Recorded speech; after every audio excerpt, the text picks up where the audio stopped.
25 বছরে মিলে থাকে তো সমষ্টির কোনো আলোই করি নাই। ইলেকশনের আছেই মাত্র আর 1 মাস, এই ঈদের পরে ইলেকশন। এখন যে আবার যে ভোট তো খেলানি লাগবো, কারণ আমার দলের টিকিট, এই নিজের হাতের টিকিট তো আর মাসিক দেওয়া যাবো না। না এটা কি দেওয়া যাবো?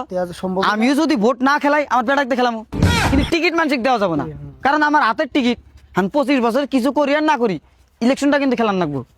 এখন এই যে সামনে যে ইলেকশন, মানুষের কাছে যে ভোটটা চাবার যাবো, এখন তো কিছু কাম করি নাই সমষ্টির, মানুষ তো বাইখানে দাবার ছুড়াইব। এখন মানুষে কই কি কইয়া ভোটটা চামু? আপনার তো একটা বুদ্ধি আছে। কি বুদ্ধি? তো পূর্বকালের অভ্যাস। কি অভ্যাস? জানেন না, ওই জায়গায় জায়গায় যে ফিতা কাটেন। আরে তুই ভালো কথা মনে করে দিছো, ফিতা কাটা, তারপরে জায়গা উদ্বোধনী করা। উদ্বোধনী মোর আম কিন্তু ফাঁস। এই যে 25 বছর থেকে যে উদ্বোধনী করে আছি, কোন একটা কিন্তু কাম করি নাই। কিন্তু এই যে ওই জায়গা 1 পয়সা মাটি ফেলা দেয় উদ্বোধনী করা, ব্রিজের একটা খুঁড়ি গাড়া, ব্রিজের নামে একটা উদ্বোধনী করলাম। এই যে কত উদ্বোধনী যে করলাম, 25টা বছর কিন্তু উদ্বোধনী করে কাটাই দিছি, কাম কিন্তু করি নাই। এটা কিন্তু আমার একটা রেকর্ড আছে আসামের মধ্যে।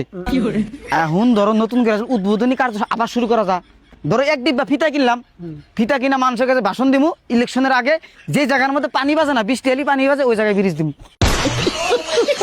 ব্রিজের কথা ফিতা কাটাতে উদ্বোধনী করলাম, ওই জায়গার মানুষটা কিন্তু সান্ত্বনা পাইলো, নিশ্চয়ই ইলেকশনের পরে কিছু করবো। কিন্তু কামের মুরা কিন্তু হট ডম। ওই জায়গায় যে ফিতাটা কাটবেন, ওই জায়গার মানুষ তো সব ভোট আঙ্গারেই দিব। তাহলে ওই জায়গায় ফিতা কাটা হইলে তাহলে এত আঙ্গার আরেক জায়গায় যা লাগবো, আরেক জায়গায় ফিতা নিয়ে যাবেন না অন্য কিছু করবেন? এখন কিছু কিছু জায়গায় ফিতা না যাবো, কিছু কিছু জায়গায় পাইছে না যাবো, বেলসা নিয়ে যাবো। বেলসা নিয়ে এক বেলসা মারি দিলাম, ওই যে সড়ক বান্ধিমু, আমরা রাস্তা বান্ধিমু। এই বেলসা দিয়া, এর পাইসা দিয়া, ফের এই যাবে ফিতা দিয়া উদ্বোধনী করে সমষ্টিটা আগের মতো একটা পজিশন আনা লাগবে। সব ভোট তাহলে আমরা পাবো। তাহলে যদি আমরা পজিশন আনবার ভাই, আগের মতো আবার এমএলএ হওয়ার চান্সটা থাকবার পারে। তাছাড়া তো এবার ভোট পাওয়ার আমার চান্স নাই। আর মানুষে যে জায়গায় যায় আমার নাম গন্ধ শুনলি মানুষ একদম মেজাজ হয় টেমা টুমা গরম।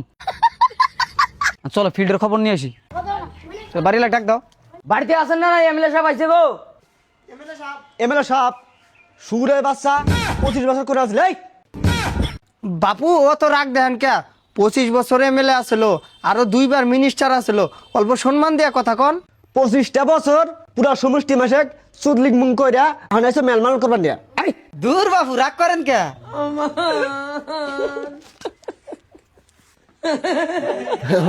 বাবু রাগ করেন না, এই রাইতে আমার বই হাতে গুদানাতা হয়েছে তো, তার জন্য রাগ দেখাইলাম।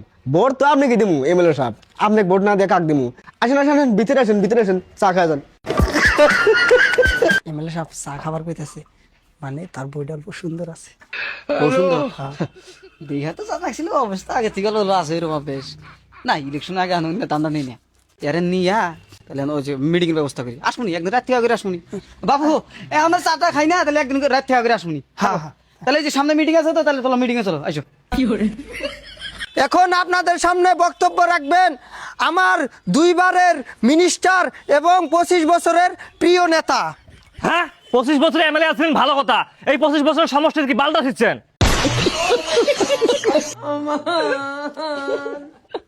আরে বাবু তুমি সামনে হও, তোমার কথাগুলো খুব ভালো লাগছে।